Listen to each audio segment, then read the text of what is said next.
فاسألوا اہل الذکر ان کنتم لا تعلمون۔ السلام علیکم ورحمۃ اللہ وبرکاتہ۔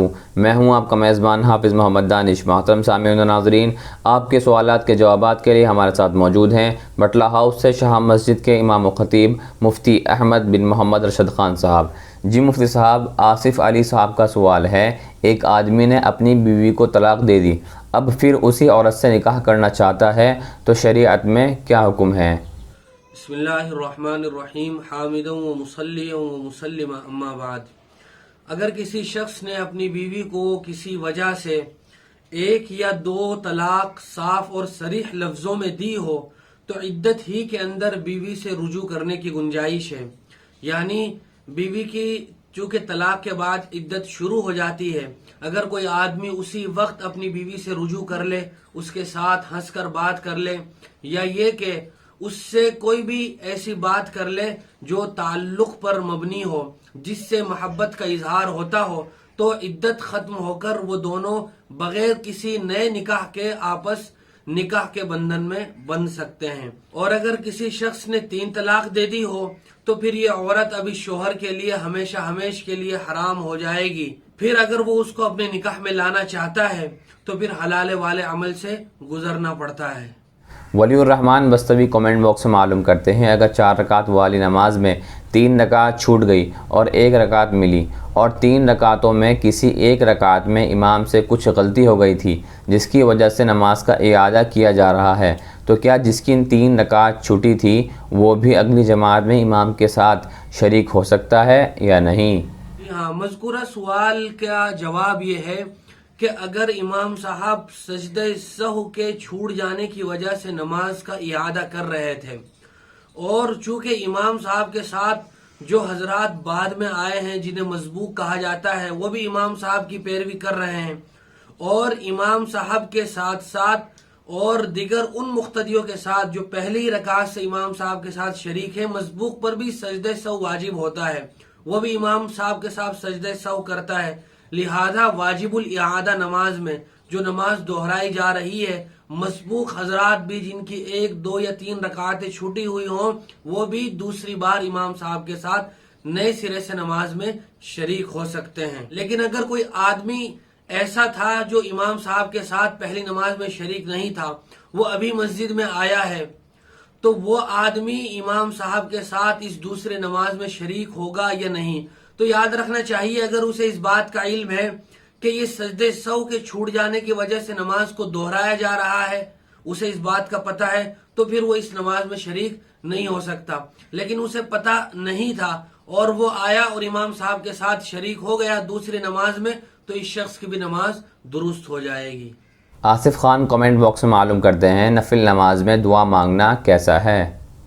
اس بات میں کوئی شک نہیں ہے کہ جب آدمی نماز میں سجدہ کرتا ہے تو وہ اللہ تبارک و تعالی کے سب سے زیادہ قریب ہوتا ہے، اور سجدے میں قبولیت دعا کی امید بھی ہے۔ حضور اکرم صلی اللہ علیہ وسلم نے ارشاد فرمایا، اقرب ما یکون العبد من ربہ وہو ساجد فاکثر الدعاء، کہ جو آدمی سجدے میں ہوتا ہے وہ اللہ کے سب سے زیادہ قریب ہوتا ہے، تم کثرت کے ساتھ دعا مانگا کرو۔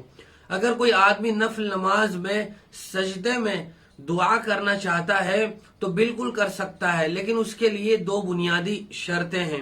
ایک تو یہ کہ وہ عربی زبان میں دعا ہو، اپنی مادری زبان میں دعا نہ ہو، اور دوسری یہ کہ وہ دعائیں معصورہ ہوں، ایسی دعائیں نہ ہوں جو لوگوں کی دعاؤں کے مشابہ ہوں۔ مثال کے طور پر اس چیز کو بندے سے بھی مانگا جا سکتا ہو۔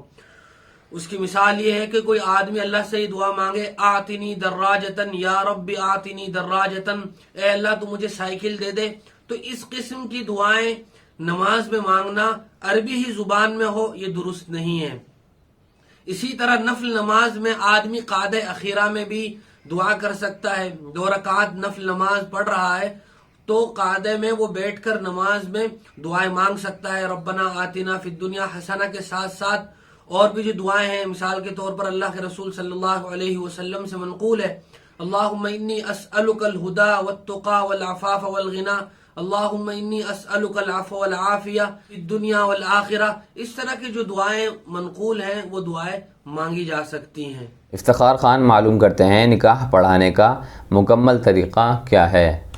نکاح کرتے ہوئے خطبہ نکاح کا پڑھنا یہ مسنون ہے، سنت ہے، حضور اکرم صلی اللہ علیہ وسلم سے ثابت ہے اور خیر و برکت کا ذریعہ ہے۔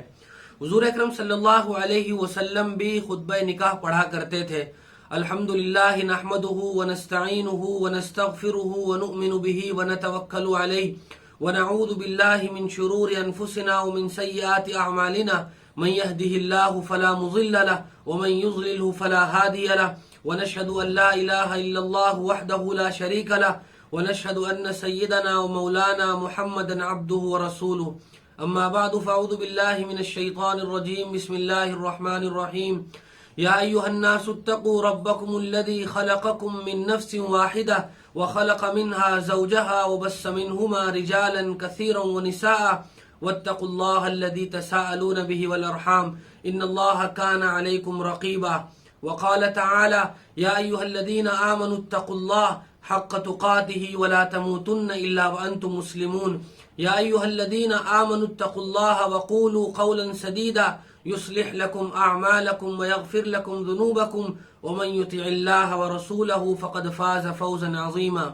وقال النبي صلى الله عليه وسلم النکاح من سنتی وقال ایضا فمن رغب عن سنتی فلیس منی وقال النبی صلی اللہ علیہ وسلم ان اعظم النکاح برکتا ایسره مؤونہ وقال النبی صلی اللہ علیہ وسلم الدنیا متاع وخیر متاع الدنیا المرأة الصالحہ او کما قال صلی اللہ علیہ وسلم۔ یہ خطبہ نکاح ہے۔ البتہ خطبہ نکاح کے بعد اگلا مرحلہ وہ لڑکے سے نکاح کی قبولیت کا ہے۔ اس کا طریقہ یہ ہے کہ جس خاتون سے اس کا نکاح کیا جا رہا ہو اس کا نام بھی ذکر کر سکتے ہیں اور بغیر نام لیے بھی بنت فلاں سے ہم ذکر کر سکتے ہیں۔ مثال کے طور پر سمیہ بنت علی کا نکاح گواہوں کی گواہی، وکیل کی وکالت، مجمع عام کی موجودگی میں 50,000 روپے مہر کے عوض آپ سے کیا گیا، کیا آپ نے قبول کیا؟ اس طرح بولنے کا طریقہ ہے۔ پھر ہم لڑکے سے قبول کروائیں گے، لڑکا قبول کرے گا تو نکاح ہو جائے گا۔ اس کے بعد ایک دعا احادیث میں منقول ہے، وہ دعا پڑھنی چاہیے اور میاں بیوی کو وہ دعا دینی چاہیے، بارک اللہ لکما وجمع بینکما بالخیر۔ معاذ بن ارشد کامنٹ باکس میں معلوم کرتے ہیں کیا ایسا ضروری ہے کہ جس عورت کی جہاں شادی ہوئی ہو وہیں اس کو دفنانا فرض ہے؟ اسی جگہ دفنانا فرض تو نہیں ہے، البتہ افضل طریقہ یہی ہے کہ جہاں انتقال ہو وہیں اسے دفن کر دیا جائے۔ راشد انجم کامنٹ باکس میں معلوم کرتے ہیں پانی کھڑے ہو کر پینا کیسا ہے؟ نبی کریم صلی اللہ علیہ وسلم سے کھڑے ہو کر پانی پینے پر ممانعت بھی منقول ہے اور کھڑے ہو کر پانی پینے کی اجازت بھی ہے۔ محدثین نے دونوں روایتوں کے درمیان تطبیق اس طرح دی ہے کہ اگر ضرورت ہو، مثال کے طور پر بیٹھنے کے لیے جگہ نہ ہو، یا یہ کہ بہت زیادہ بھیڑ ہو، یا یہ کہ اس جگہ کیچڑ اور گندگی ہو، یا یہ کہ اس جگہ بیٹھنے سے اسلام کی عزت پر حرف آتا ہو، تو آدمی کھڑے ہو کر پانی پی سکتا ہے۔ لیکن اگر کوئی مجبوری نہ ہو تو آدمی کو بیٹھ کر پانی پینا چاہیے۔ اس کے باوجود بھی اگر وہ کھڑے ہو کر پانی پیتا ہے تو یہ مکروہ تنزیہی اور خلاف اولا ہے، خلاف سنت ہے۔ اگر ضرورت ہو تو کھڑے ہو کر پانی پی سکتے ہیں، ورنہ بیٹھ کر پانی پینا چاہیے۔ انہی صاحب کا دوسرا سوال ہے، کامنٹ باکس میں معلوم کرتے ہیں لاٹری کے روپیے سے گھر بنانا کیسا ہے؟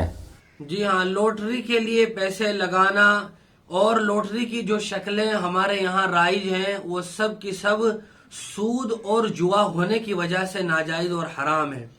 سود تو اس لیے ہے کہ جب کوئی آدمی لاٹری کے لیے پیسے لگاتا ہے تو وہ پیسے زیادہ ہو کر آتے ہیں، تو جو پیسے زیادہ آئے ہیں وہ سود ہے اور انٹرسٹ ہے، اور اسلام میں سود یہ بالکل حرام ہے۔ اور دوسری صورت میں یہ جوا ہے، ہم نے پیسے لگائے ہیں، ہمیں امید ہی نہیں ہے کہ ہمارے پیسے واپس بھی آئیں گے یا نہیں، پیسے واپس بھی آ سکتے ہیں اور نہیں بھی آ سکتے ہیں۔ اور ایسی جگہ جہاں پیسوں کے ڈوب جانے کا خطرہ ہو اور پیسے بالکل ضائع ہو جانے کا اندیشہ ہو، ایسی جگہ پیسے لگانا یہ جوا ہوتا ہے۔ لہذا سود اور جوے کی وجہ سے لاٹری میں پیسے لگانا یہ جائز نہیں ہے بلکہ حرام ہے۔ آج محمد مفتاحی کمنٹ باکس میں معلوم کرتے ہیں کیا شریعت میں گھوڑے کو ذبح کرنا جائز ہے؟ گھوڑے کا گوشت یہ فی نفسی ہی حلال ہے، لیکن اس کا گوشت کھانا اس کے احترام کی وجہ سے اور جہادی آلہ ہونے کی وجہ سے یہ ناجائز اور مکروہ ہے۔ حرام تو نہیں ہے، اگر کوئی کھا لیتا ہے تو یہ نہیں کھا جائے گا کہ اس نے حرام جانور کا گوشت کھایا ہے، لیکن جائز نہیں ہے۔ منیب الرحمان پہلوان چوک کمنٹ باکس میں معلوم کرتے ہیں کیا موجودہ دور میں اہل کتاب سے شادی کر سکتے ہیں یا نہیں؟ جی ہاں، اللہ تبارک و تعالی نے اہل کتاب سے شادی کرنے کی قرآن مجید میں اجازت دی ہے، گنجائش دی ہے، لیکن یاد رکھنا چاہیے حکم نہیں دیا ہے۔ قرآن مجید میں ہے والمحصنات من الذین اوتوا الکتاب من قبلکم اذا آتیتموہن اجورہن، کہ اہل کتاب کی پاک دامن عورتیں ان سے تم شادی کر سکتے ہو جبکہ تم ان کا مہر دے دو، لیکن یاد رکھنا چاہیے کہ وہ اہل کتاب بھی ہوں، اپنے اصلی مذہب یعنی شریعت موسوی اور شریعت عیسوی پر باقی بھی ہوں، آج کل کی طرح وہ دہریے اور لامذہب نہ ہو، کمیونسٹ نہ ہو۔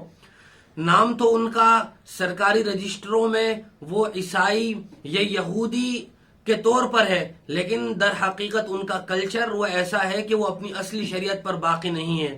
اور آج کل کے اہل کتاب تو عام طور سے اہل کتاب نہیں ہے، بلکہ اس سے پہلے حضرت عمر فاروق رضی اللہ تعالیٰ عنہ نے اپنے دور خلافت ہی میں اہل کتاب سے شادی کرنے کو مصلحتاً ممنوع قرار دے دیا تھا، ان سے شادی نہ کی جائے۔ اور اگر کوئی آدمی شادی کر لیتا ہے اور وہ اپنے اصلی مذہب پر بھی باقی ہیں، لیکن اس کے بعد بہت ساری برائیوں اور مفاسد کے وجود میں آنے کا اندیشہ ہے، عیسائی خاتون ہے تو وہ ہونے والی اولاد کو اپنے مذہب پر ہی لانے کی کوشش کرے گی، جس کی وجہ سے اولاد کے اسلام سے محروم ہونے کا بھی اندیشہ ہے۔ اور اسی طرح جب وہ عیسائی خاتون یا یہودی خاتون گھر میں ہوگی تو اس کی وجہ سے بہت سارے نئے سوالات اور نئے خلاف شریعت اعمال وجود میں آئیں گے۔ اس لیے بہتر اور افضل یہی ہے کہ اگر اہل کتاب اپنے اصلی مذہب پر باقی ہوں تو ان سے شادی نہ کی جائے۔ محترم سامعین و ناظرین، گزشتہ روز سوال آپ سے پوچھا گیا تھا کہ آپ صلی اللہ علیہ وسلم کو کس کس خاتون نے دودھ پلایا ہے؟ تو جواب ہے آپ صلی اللہ علیہ وسلم کو والدہ ماجدہ کے علاوہ 2 خواتین نے دودھ پلایا ہے۔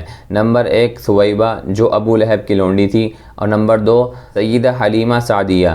جنہوں نے صحیح جواب ہمارے کمنٹ باکس میں دیے ہیں ان کے نام آپ کے سامنے پیش ہیں۔ معین الاسلام بن مولانا دلاور حسین اریاوی، محمد سعود عالم ناگلوئی، سہیل پاشا خان مہاراشٹر، راشد انور ولی الرحمان بستوی، فراہیم عبداللہ۔ اور آج کا سوال ہے کہ آپ صلی اللہ علیہ وسلم کی عمر مبارک کتنی تھی؟ اپنا جواب ہمارے کمنٹ باکس میں ضرور دیں۔ اسی طرح کی مزید مسائل کی جانکاری کے لیے آپ اپنا سوال ہمارے کمنٹ باکس میں لکھیں۔ ہمارے دار ارقم یوٹیوب چینل کو سبسکرائب کریں، ویڈیو کی نوٹیفیکیشن کے لیے بیل آئیکن کو دبائیں، ویڈیو کو لائک کریں، صدقہ جاریہ کی نیت سے ویڈیو کو شیئر بھی کریں، اور اسی طرح اپنے سوال و جواب ہم تک پہنچاتے رہیں۔ جزاک اللہ۔